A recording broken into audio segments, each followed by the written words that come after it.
I am Eric. I'm 32 years old, and my own brother tried to suffocate me in my sleep because he wanted to buy a sports car. Before I tell you how I destroyed his entire world with a single video file, let me know where you guys are watching from in the comments down below. I really need to know there are sane people out there because for a long time I thought I was the crazy one. It happened on a Tuesday night, or technically Wednesday morning. It was 2 a.m. I was staying at my grandfather's house in Portland. Grandpa Harold was dying. It was stage 4 pancreatic cancer, and the doctors said it was just a matter of days. The whole family had descended on the house like vultures circling a carcass. My parents, Robert and Susan, were sleeping in the guest suite downstairs. I was in the small guest room at the end of the hall on the 2nd floor. My younger brother, Liam, had the room right next to mine. I've always been a light sleeper. Maybe it's anxiety, maybe it's just instinct. But that night I was exhausted. I had been the one administering Grandpa's morphine drips because my mother claimed she was too emotional to handle the needles, and Liam claimed the smell of the medicine made him nauseous. So I was out cold. The first thing I registered wasn't pain. It was pressure. Heavy, soft pressure crushing my nose and mouth.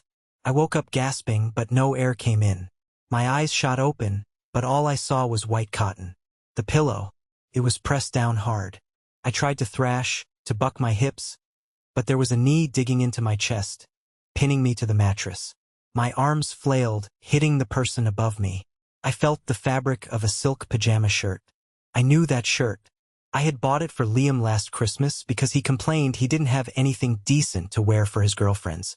Panic set in. It's a primal, cold feeling that starts in your stomach and explodes into your limbs. Couldn't breathe. My lungs were burning, screaming for oxygen.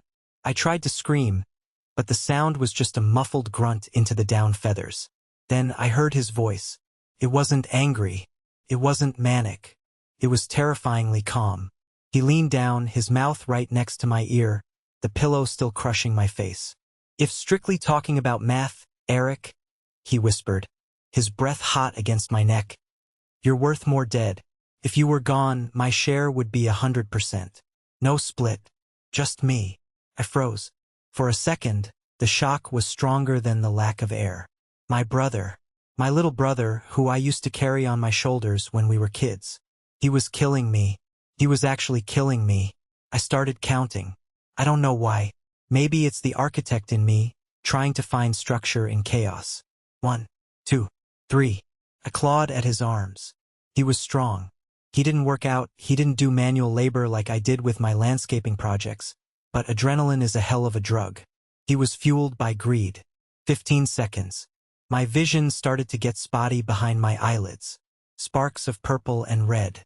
My chest felt like it was going to cave in. 20 seconds. He shifted his weight, pressing harder.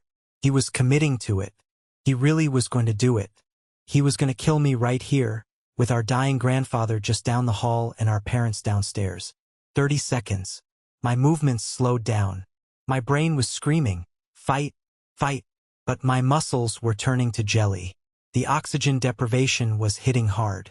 I thought about my dog, Buster, waiting for me back in Seattle. I thought, this is it. This is how it ends. Smothered by a pillow. 40 seconds. I stopped thrashing. I was fading. Then, a sound cut through the silence. Thump, thump, shuffle. It was the distinctive sound of a walker hitting the hardwood floor in the hallway. Grandpa Harold. Liam froze. The pressure on my face vanished instantly. I gasped, sucking in air so greedy and hard that I choked. I coughed violently, rolling onto my side, tears streaming from my eyes. My chest was heaving. I was dizzy, the room spinning. Before I could even wipe my eyes, the door creaked open. The hallway light spilled in. Boys. Grandpa's voice was weak, raspy. Is everything all right? And this is the part that still haunts me more than the pillow. Liam switched. Instantly. Oh, thank God, Grandpa, Liam said. His voice was trembling, thick with fake concern. He was sitting on the edge of my bed, his hand rubbing my back. It's Eric. He was having a nightmare. A really bad one. He was thrashing around and stopped breathing. I had to shake him awake. I stared at him. I was still gasping for air, clutching my throat. I looked at Liam, and he looked back at me with wide, innocent doe eyes. He looked like the perfect, caring brother. I tried to speak, but my throat was raw. "It's okay, Eric," Liam soothed, loud enough for Grandpa to hear. "You're awake now. Just breathe." Grandpa shuffled into the room. He looked terrible, skin and bones, his hospital gown hanging off his frail shoulders. But his eyes, Grandpa's eyes were sharp. He didn't look at Liam. He looked straight at me. He looked at the way I was cowering away from my brother. He looked at the pillow that was twisted on the floor. "Eric," Grandpa asked softly, "did you have a nightmare, son?" I looked at Liam. His hand was squeezing my shoulder. Hard. "A warning. Don't say it. Nobody will believe you." I looked down at my wrist. There were red marks where I had scraped against the headboard, struggling.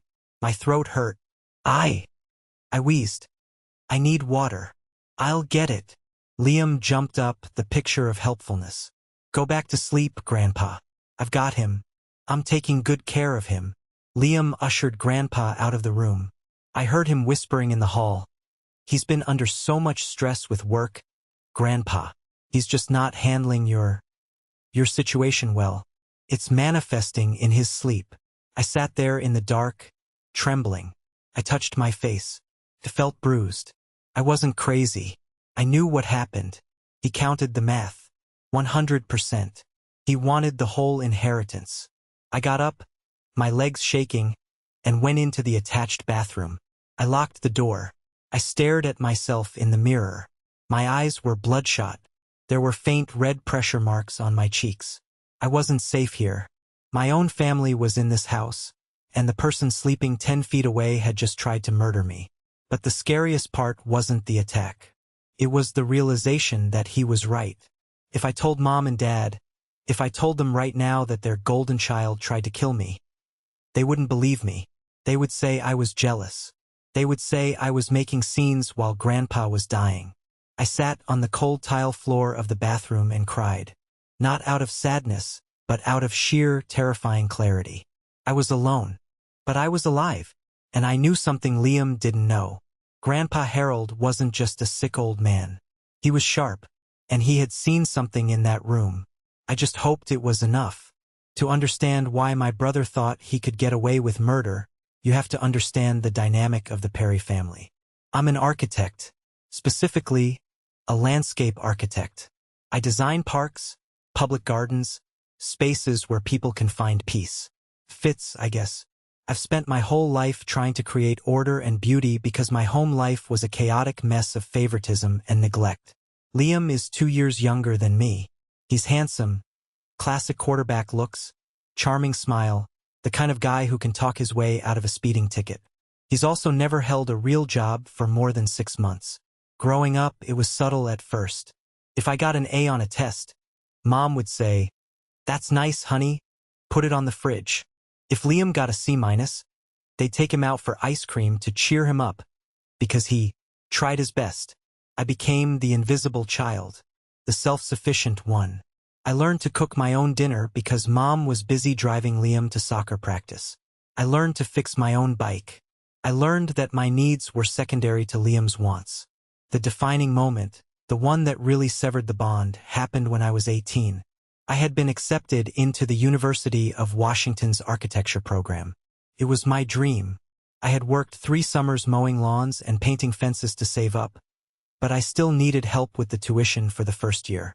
My parents had a college fund. They had talked about it for years. When the acceptance letter came, I put it on the dinner table, beaming. "Dad, Mom, I got in. I need to send the deposit check by Friday." My dad, Robert, didn't look up from his steak. My mom, Susan, sighed and put down her fork.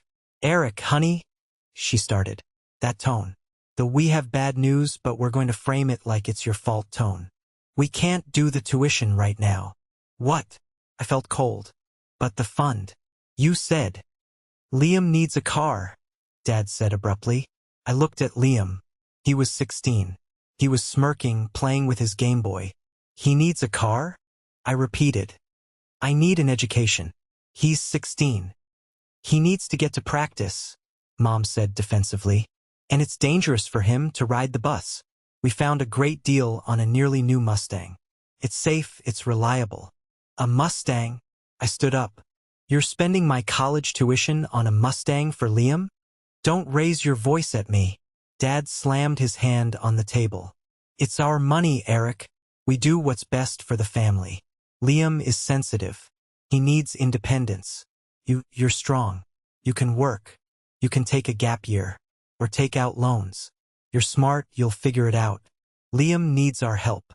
I took out loans. Massive ones. I worked 2 jobs through college. I graduated with honors. Liam crashed the Mustang 3 months later while drag racing. They bought him another one. That was the pattern. I succeeded in spite of them. Liam failed because of them and they rewarded him for it. But Grandpa Harold, he was different. Grandpa was a self-made man. He started with a single hardware store and built a small real estate empire in Portland. He was tough, quiet, and observant. He never said much during those Sunday dinners where my parents fawned over Liam, but he saw everything. One afternoon during my sophomore year of college, I came to visit him. I was thin, exhausted from working night shifts as a janitor. He handed me an envelope.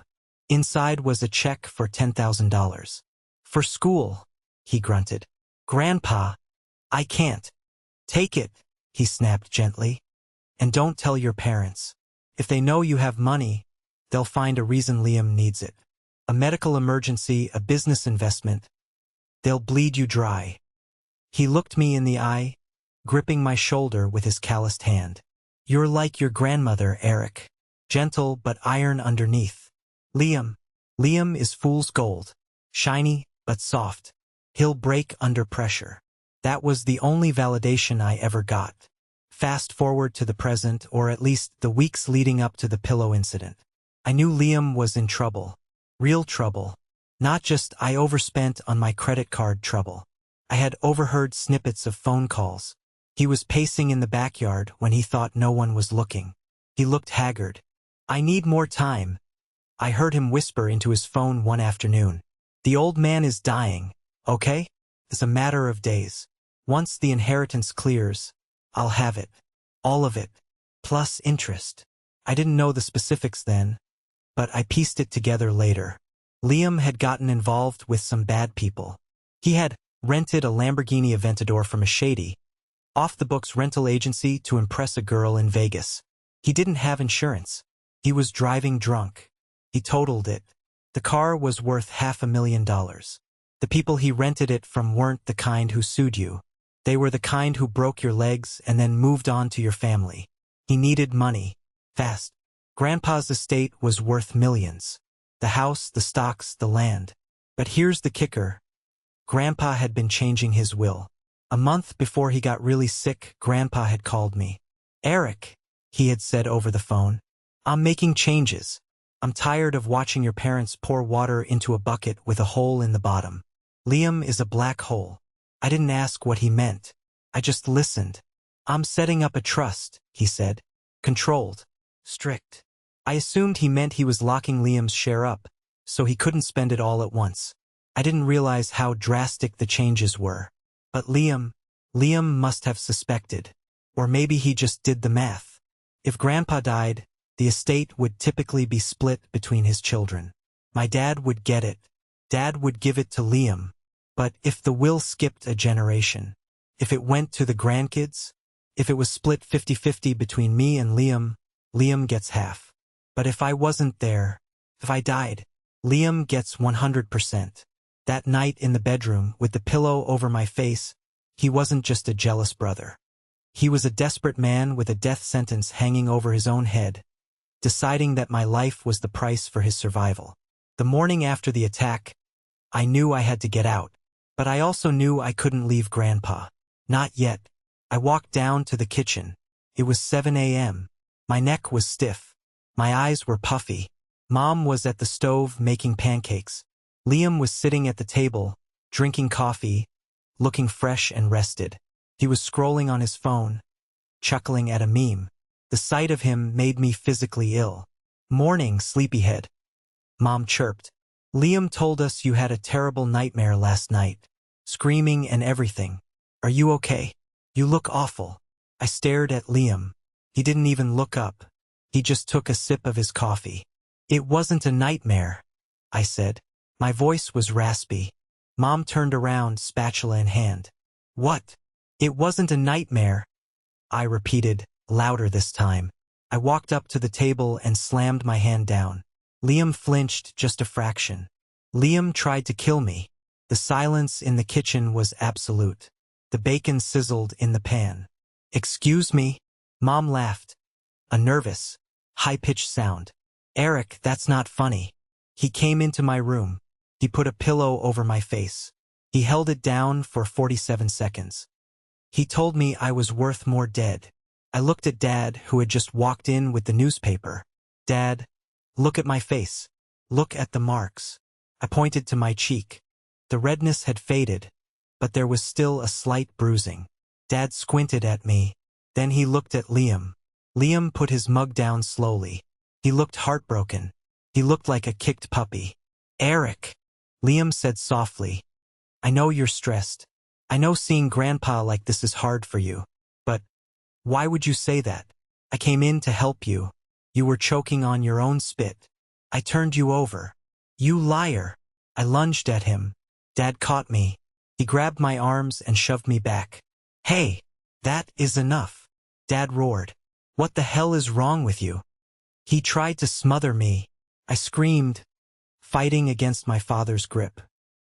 He needs the inheritance money. He's in debt. Oh my God, Mom whispered. She looked at me with pure disgust. This is about the money?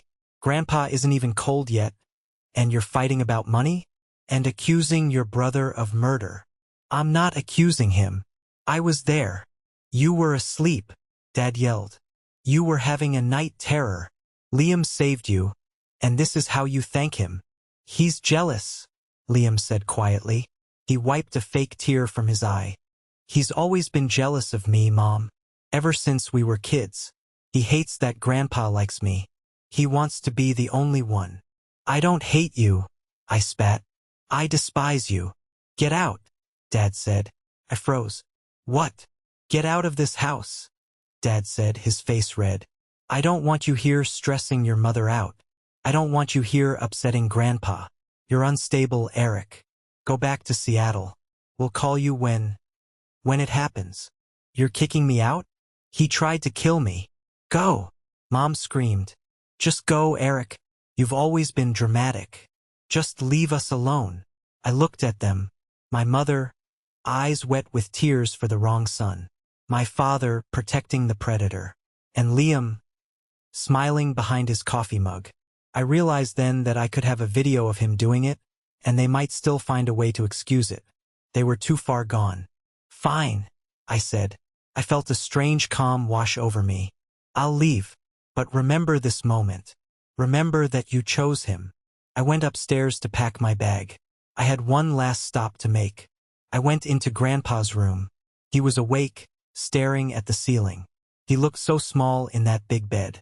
I sat down beside him. I took his hand. I have to go, Grandpa, I whispered. Mom and Dad kicked me out. Grandpa turned his head. His eyes were milky, but he focused on me. He squeezed my hand, surprisingly strong. I heard, he rasped. His voice was barely a whisper. The walls are thin. I'm sorry I can't be here for the end. I choked up. Grandpa pulled me closer. He gestured for me to lean down. Don't worry, he whispered. Let them play their games. I've already cast the actors. What? He winked. A slow, deliberate wink. The bear, he whispered. Remember the bear. Grandpa, you're not making sense. Go, Eric. Stay safe. See you at the reading. He closed his eyes and pretended to sleep. I didn't know what he meant. I just kissed his forehead, grabbed my bag, and walked out of that house. I drove back to Seattle in a daze, checking my rearview mirror every few minutes, terrified that Liam might be following me to finish the job. I didn't know that was the last time I would see Grandpa alive. 5 days. That's how long it took. I was at my office, staring at a blueprint for a rooftop garden, when my phone rang. It was Dad. "He's gone," was all he said. "No, hello. No, how are you?" "When?" I asked. "An hour ago. Peaceful." Dad paused. "The funeral is on Friday. Don't make a scene, Eric. If you come, you sit in the back, and you keep your mouth shut." "I'll be there," I said and hung up. I didn't cry immediately. I think I had done my grieving in the car ride home 5 days prior. Instead, I felt a cold resolve. Grandpa's words kept echoing in my head. The bear. Remember the bear. I drove back to Portland on Thursday. I didn't stay at the house. I booked a hotel room downtown. I wasn't going to give Liam another chance to catch me sleeping. The funeral was a blur of black suits and fake condolences. My parents played the grieving children perfectly. Liam was even better. He stood by the casket, accepting hugs, looking solemn and devastated. I watched from the back row, isolated. People whispered when they saw me sitting apart from the family. "That's the older brother," I heard a cousin whisper. I heard he had a mental breakdown and attacked Liam right before Harold died. Shameful. They had already spun the narrative. I was the villain. Liam was the victim. After the service, I was walking toward my car when a woman approached me. It was Margaret, Grandpa's next-door neighbor. She was a feisty woman in her 70s who used to bake cookies for me when I mowed her lawn. "Eric," she said, clutching her purse. She looked nervous. "Hi, Margaret. Good to see you." She looked around to make sure my parents weren't watching. "I shouldn't be talking to you. Your father told the neighborhood you were dangerous." I sighed. "I'm not, Margaret. You know me." "I know," she said firmly. "I know who mowed my lawn for free. I know who fixed my gutters." She stepped closer. "Your grandfather, he came over. About 3 weeks ago. He had a technician with him." "A technician?" "For the security system," she whispered. "He gave me an envelope, sealed. He told me, 'If anything happens to me, you bring this to the will reading. Do not give it to Robert. Do not give it to Susan. Give it to the lawyer, David Chin.'" My heart skipped a beat. "What's in the envelope, Margaret?" "I don't know. But he made me swear on my life." She gripped my arm. "The reading is tomorrow at the house. Noon. Be there, Eric. Don't let them keep you away." "I'll be there," I promised. That night I couldn't sleep. I paced my hotel room. I realized what Grandpa had done. He knew. He knew about the money, he knew about Liam's debt, and he anticipated the greed. The next morning, I put on my best suit. I drove to the house. The driveway was full of cars. A shiny new Porsche was parked right in the front. A loaner, presumably, or maybe Liam was counting his chickens before they hatched and had leased it on credit. I walked to the front door. It was locked. I rang the bell. Mom opened it. Her face hardened when she saw me. "We didn't think you'd come." "I was invited by the executor," I said, holding up an email from David Chan, the lawyer. She stepped aside reluctantly. "Just stay in the corner." The living room was set up with folding chairs. My parents sat in the front. Liam was next to them, looking bored but confident. He was texting, probably his bookie. David Chun sat at the head of the room behind a mahogany desk. He was a sharp man, impeccable suit, glasses. He looked up when I entered and gave me a curt nod. "Good. Everyone is here," Mr. Chen said. "Can we make this quick?" Liam asked, slipping his phone into his pocket. "It's been a hard week. We just want to get closure." "Closure?" Mr. Chun repeated. He had a strange look on his face. "Yes, we will certainly get closure today." "Where is the will?" Dad asked. "I assume it's standard? Split between me and Susan." Mr. Chun opened his briefcase. But he didn't pull out papers. He pulled out a laptop and connected it to the large flat-screen TV mounted above the fireplace. "Mr. Perry made significant changes to his will 1 month ago," Mr. Chun said. "He also left specific instructions that this video be played before the reading of the assets." "A video tribute?" Mom dabbed her eyes with a tissue. "Oh, Dad, that's so sweet." Liam shifted in his seat. He looked uneasy. Is this necessary? Can't we just read the document? It is mandatory, Mr. Chun said. He pressed a button. The screen flickered to life. It wasn't a professional tribute video. It was grainy footage. High angle. Black and white. I recognized the room instantly. It was the living room we were sitting in right now. What is this? Dad asked. Security footage, Mr. Chun said. From a hidden camera installed inside the grandfather clock. On the screen, two figures walked into the frame. It was Liam, and a man I didn't recognize, big, tattooed, wearing a leather jacket. Derek, Liam's friend, aka his dealer/loan shark. The timestamp was 3 weeks ago. You got the stuff? The man asked on the video. Yeah. Liam's voice came through the speakers clearly. I've been slipping it into his tea. Just enough to keep him confused. Keep him weak. The room went deadly silent. My mother gasped, her hand flying to her mouth. When's he gonna kick it? Derek asked. My boss is getting impatient, Liam. That Lembo wasn't a toy. Soon, Liam said on screen. He was laughing. The old bastard is tough. But once he's gone, I get half of everything. Dad will give it to me. He always does. Half isn't enough to cover what you owe plus the vig, Derek said. Then I'll get all of it, Liam said. Eric is coming to visit. Maybe Eric has an accident. Maybe Eric gets depressed and leaves. If Eric is out of the picture, I get 100%. Turn it off. Liam screamed in the real room. He jumped up, his face pale as a sheet. This is fake. This is AI. He faked it. Sit down, Mr. Perry, Mr. Chin boomed. No, I'm leaving. Liam turned to run, but the front door opened. 2 uniformed police officers stepped in. Officer Miller, a family friend, looked grim. Sit down, Liam, Officer Miller said. You can't do this, Liam yelled. Watch, Mr. Chun commanded. The video cut. New footage appeared. This time it was color. It was night vision. It was my bedroom. My stomach dropped. The camera angle was from the bookshelf, from inside the teddy bear Grandpa had given me as a joke gag gift years ago. The bear. On the screen, I was sleeping. The door opened. Liam crept in. He looked frantic. He stood over me for a long time. Then he grabbed the pillow. The entire room watched in horror as my brother, the golden child, pressed the pillow over my face. They saw my legs thrash. They saw my hands claw at his arms. They heard the audio. It was crystal clear. If strictly talking about math, Eric, you're worth more dead. My mother let out a sound I will never forget. It was a wail. A primal, broken sound of a woman realizing her entire reality was a lie. She slumped forward, burying her face in her hands. Dad was frozen. He stared at the screen, mouth open, watching his favorite son try to murder his other son. Then the footsteps. Grandpa's walker.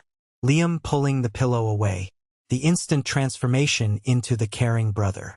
The video ended. The silence in the room was heavier than the pillow had ever been. Mr. Chun closed the laptop. He looked at Liam, who was now trembling, backed against the wall by the police officers. Mr. Harold Perry knew you were poisoning him, Mr. Chun said calmly. He stopped drinking the tea weeks ago. He died of cancer, Liam, not your poison. But he lived long enough to make sure we got this. Mr. Chun turned to my parents. The will states that any beneficiary who attempts to harm another beneficiary is automatically disinherited. Furthermore, because of the evidence of attempted murder and elder abuse, he looked at me. Eric Perry is the sole beneficiary of the entire estate. The house, the funds, the land. Everything. Let's rewind slightly, just for a moment, to explain the atmosphere right before that video played. I want you to feel the tension. Before Mr. Chun opened that laptop, the arrogance in the room was suffocating. Liam was practically spending the money in his head. He had looked at me, smirked, and mouthed the word loser. My parents were discussing renovations. We'll tear down the sunroom, Mom had said to Dad, loud enough for me to hear. It's too drafty. And maybe we can help Liam with that investment property he wants. They were carving up the carcass before the funeral dirt had settled. They treated me like a ghost. I sat there clutching the arms of my folding chair, heart hammering, wondering if Margaret had actually delivered the envelope, wondering if Grandpa's bare comment was just a hallucination of a dying man. I felt small.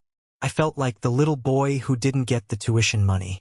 But when Mr. Chun looked at me, there was a spark, a tiny nod. It was the moment I knew. I'm not crazy. That validation, even before the video played, was the first breath of fresh air I'd had in years. I also noticed something else. The police officers didn't just wander in. They were waiting in the kitchen. Margaret had let them in through the back door. She was sitting in the corner, knitting, looking like an innocent old lady, but she was the executioner's assistant. The level of coordination Grandpa had orchestrated from his deathbed was staggering.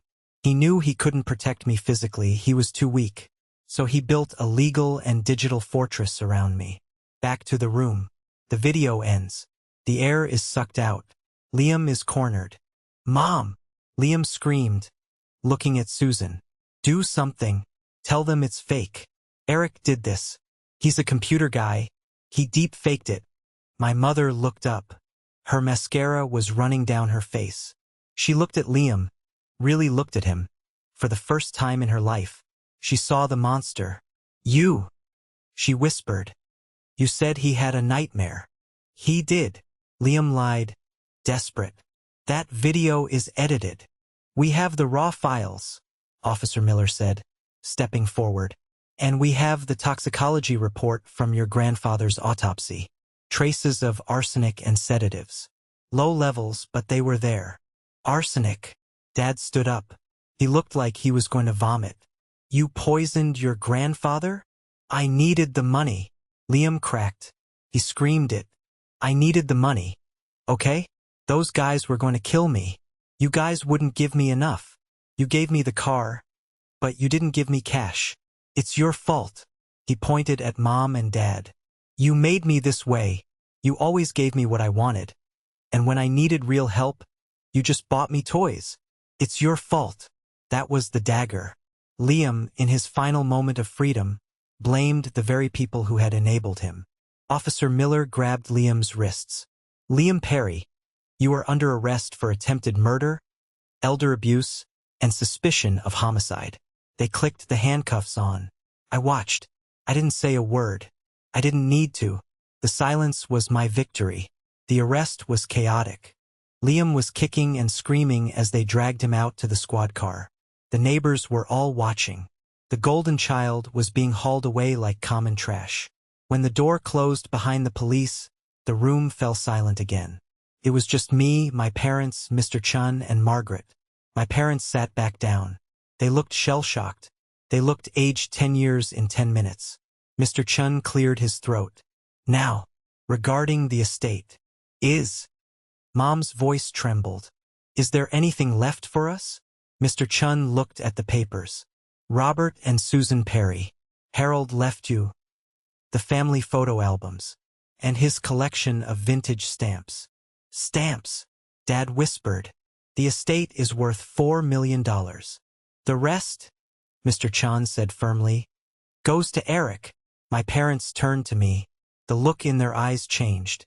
The shock was fading, replaced by that familiar calculating look. Survival mode. "Eric," Mom said. She stood up and walked toward me, arms open. "Oh, my baby. Oh, thank God you're okay. Thank God Liam didn't hurt you permanently." She tried to hug me. I took a step back. "Don't," I said. She froze. "Eric? We're shocked. We didn't know. We're victims here too. Our son, he's sick. He needs help." "He's not sick," I said. "He's evil. And you fed him. We tried our best." Dad argued, finding his voice. "We loved you both equally." "Equally?" I laughed. It was a cold, dry sound. "You spent my college tuition on a Mustang for him. You kicked me out of the house the morning after he tried to kill me. You called me a liar. You called me unstable. We were stressed," Dad yelled. "We didn't know." "You didn't want to know," I countered. "The signs were always there. You just liked being the parents of the cool, popular kid. I was just the spare. Eric, please, Mom pleaded. We're a family. We have to stick together. Liam is going to prison. We only have each other now. And, well, this house is too big for one person. We can move in here, help you manage the estate. We can heal together. I looked at Mr. Chun. What are the terms of the house transfer? It is yours, effective immediately, Mr. Chun said. You have the deed. I looked at my parents. I want you out, I said. What? Mom blinked. Get out. Take your things. Take your car. Get out of my house. You can't do that, Dad said. We're your parents. Actually, I can. I'm the owner. And you are trespassing. Where will we go? Mom cried. We sold our condo to move in here and care for Grandpa. We have nowhere else. You have the stamp collection, I said. Maybe you can sell that. You ungrateful little. Dad started to lunge, but stopped himself. He realized I held all the cards. I had the money. I had the power. You have 1 hour to pack your bags from the guest suite, I said. If you're not gone by 2 p.m., I'm asking Officer Miller to come back. You're a monster, Mom spat. You're worse than Liam. At least he loved us. He loved your wallet, I said. And when that ran dry, he tried to kill me to refill it. If that's love, I don't want it. I turned my back on them. I walked over to Margaret. She was smiling. She handed me a cookie from her purse. Your grandfather would be proud, she whispered. I listened to my parents packing in the other room. They were arguing, blaming each other. I told you we shouldn't have bought him that car. You're the one who spoiled him. They were tearing each other apart. The toxicity that they had directed at me for years was finally turning inward. By 3 p.m., the house was quiet. My parents were gone. They loaded their stuff into their SUV and drove off, peeling out of the driveway in anger. Liam was in a holding cell at the county jail. I stood in the living room, felt huge. It felt empty, but for the first time in my life it didn't feel lonely. It felt safe. I walked up the stairs to Grandpa's room. I sat on his bed.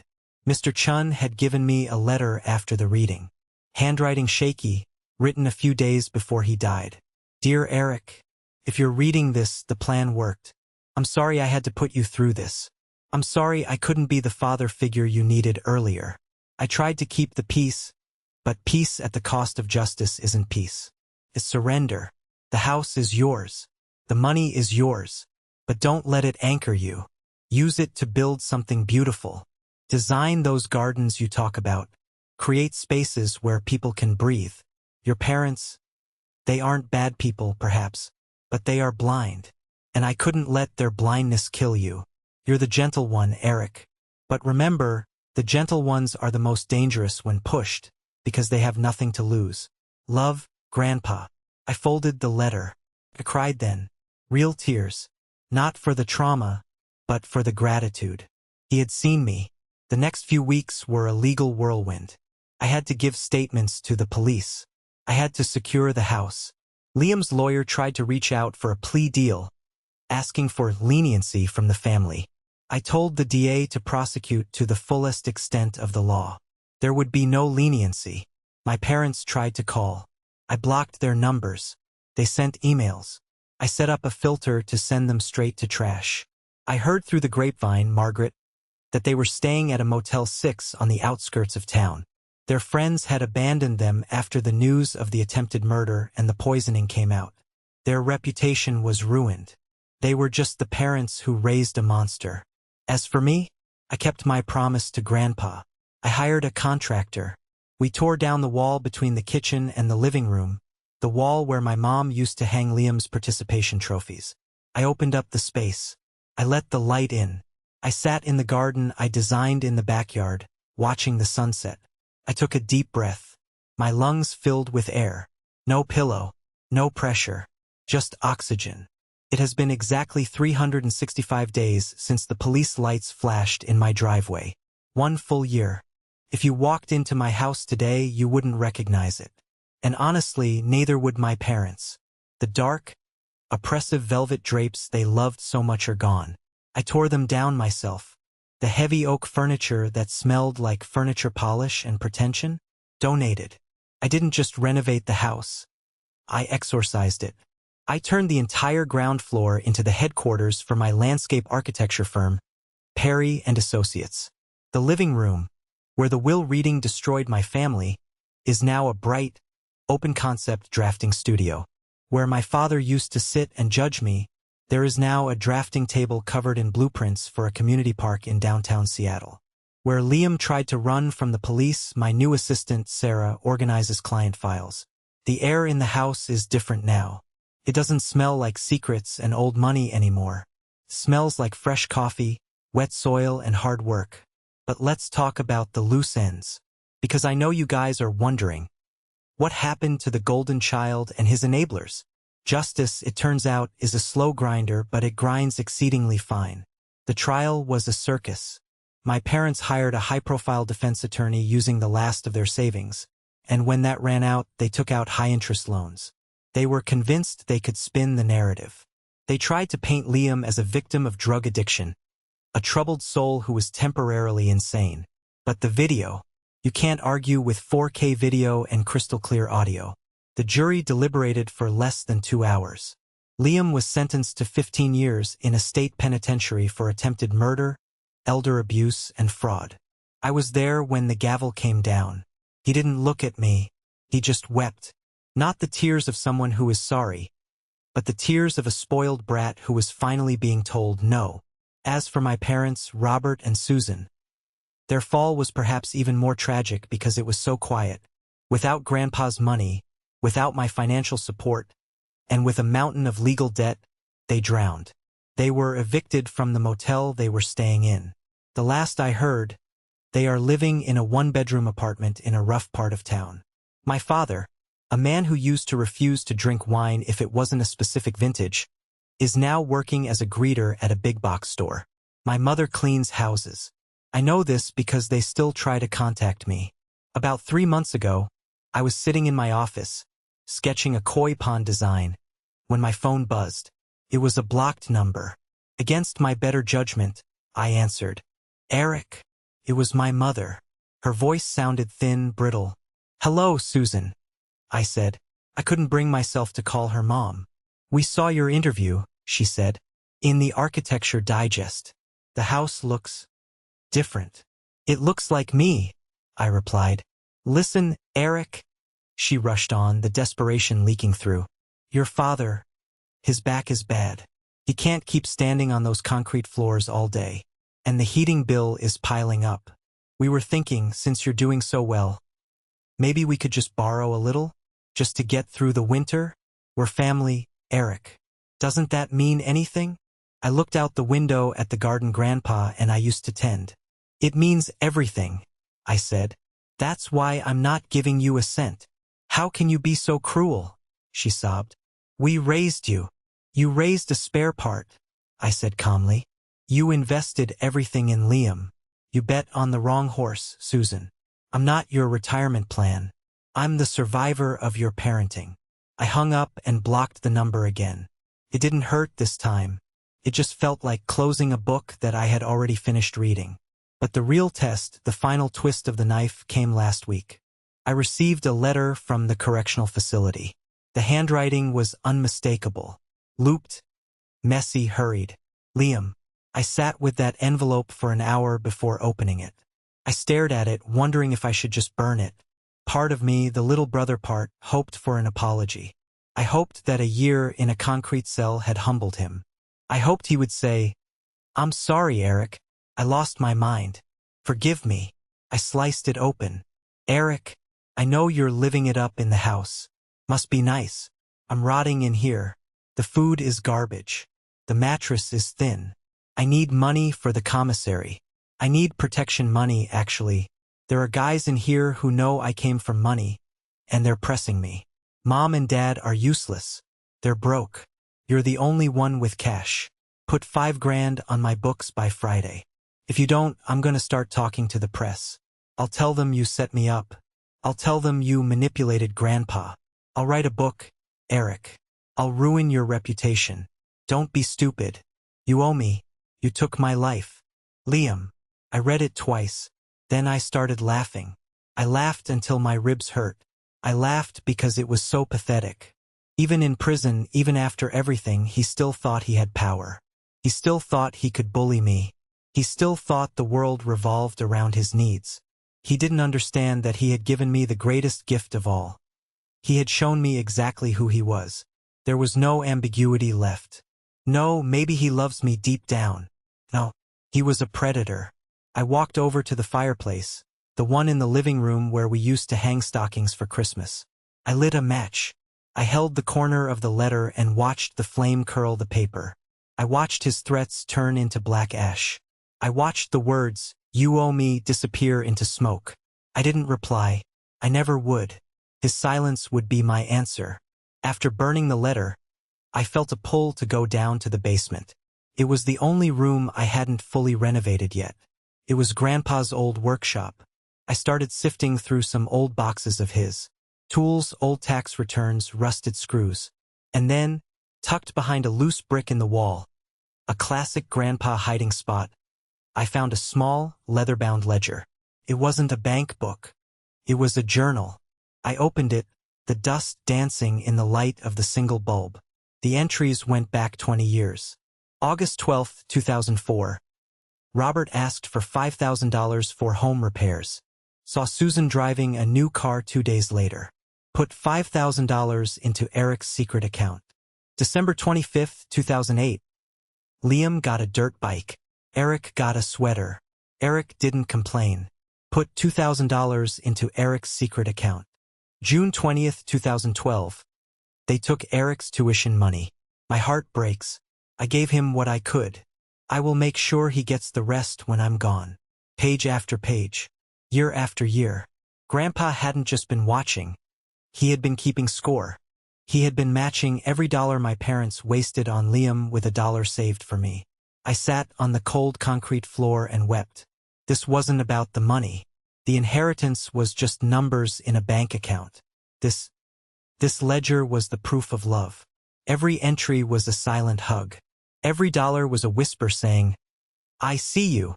You matter." I realized then that I was never truly alone. Even when I felt invisible to my parents, I was the most important person in the world to him. I took the ledger upstairs and placed it on the mantel, right next to a framed photo of Grandpa and me fishing. That ledger is worth more to me than the house, the land, or the millions. It is the foundation upon which I am building my new life. So here I am. It's late afternoon now. The sun is setting over the garden I designed. It's a Japanese-style peace garden, gravel, moss, maple trees. It requires patience to maintain. You have to rake the gravel every day. You have to prune the trees with precision. It's a lot like life after abuse. It requires constant maintenance. You have to rake away the bad thoughts. You have to prune the toxic people. I'm sitting on the wooden bench Grandpa liked. My dog, Buster, is chasing a butterfly near the pond. Sometimes, in the quiet moments, I still feel the phantom pressure of a pillow on my face. I wake up gasping for air. The trauma doesn't just vanish because you won the court case. It lingers in your nervous system. It hides in the dark corners of your sleep. But I'm learning to breathe again. I've started therapy. I'm dating a wonderful woman named Sarah. Not my assistant. A different Sarah. A veterinarian who loves dogs as much as I do. She knows the story. She doesn't look at me with pity. She looks at me with respect. She knows I'm a survivor. I've realized that family is the most dangerous word in the English language if you don't define it correctly. For 30 years, I thought family meant obligation. I thought it meant letting people hurt you because you shared DNA. I thought it meant setting yourself on fire to keep them warm. But I was wrong. Family isn't blood. Blood is just biology. It's an accident of birth. Family is behavior. Family is loyalty. Family is the people who, when you are choking, don't press the pillow down harder, they wake you up. Family is Margaret, the neighbor who risked her safety to smuggle evidence. Family is Mr. Chun, the lawyer who fought for my grandfather's wishes. Family is Grandpa Harold, who loved me enough to protect me from beyond the grave. I look at the scars on my soul, and I don't see weakness anymore. I see the map of my escape. I used to wonder why me? Why was I the scapegoat? Why was Liam the golden child? I finally have the answer. It's because I was the only one they couldn't break. I was the threat. My independence, my resilience, my ability to be happy without their validation. That terrified them. Liam needed them. He was a parasite and they were the host. I was a separate organism, and they tried to crush me because I reminded them of their own failures. If I hadn't gone through the fire, I wouldn't be the man I am today. I wouldn't have the steel in my spine.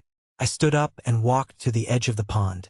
The water reflected the sky, a brilliant mix of orange and purple. I pulled out my phone. I had one last thing to do. I scrolled to the contact Liam one last time. I hit delete. Then I scrolled to Dad. Delete. Mom. Delete. Gone. I put the phone in my pocket, whistled for Buster, and walked back toward the house. My sanctuary. The lights in the studio were glowing warm and inviting. I had work to do. I had a life to live. And for the first time in 32 years, that life belonged entirely to me. Friends, before we go, I want to take a moment to really talk to you about what we can learn from this. My story is extreme, attempted murder is rare, but the dynamics behind it are incredibly common. There is a lesson here about boundaries and toxic loyalty. Many of us are taught that we must forgive family no matter what. We are told, but she's your mother or he's your brother. This creates a dangerous trap. It makes us tolerate abuse, manipulation, and financial exploitation because we are afraid of breaking that sacred bond. But here is the truth I learned the hard way. You are allowed to divorce your family. You are allowed to cut ties with people who drain your spirit, even if you share a last name. Setting a boundary is not an act of hate. It is an act of self-respect. If someone constantly demands you sacrifice your happiness for their comfort, that is not love, that is usage. My grandfather knew this. He knew that protecting me meant cutting them off. Don't wait until there is a pillow over your face to realize you are unsafe. Trust your gut. If you feel invisible, if you feel used, acknowledge it. You have the power to walk away. You have the power to build your own chosen family. I really want to hear from you guys now. Does this resonate with you?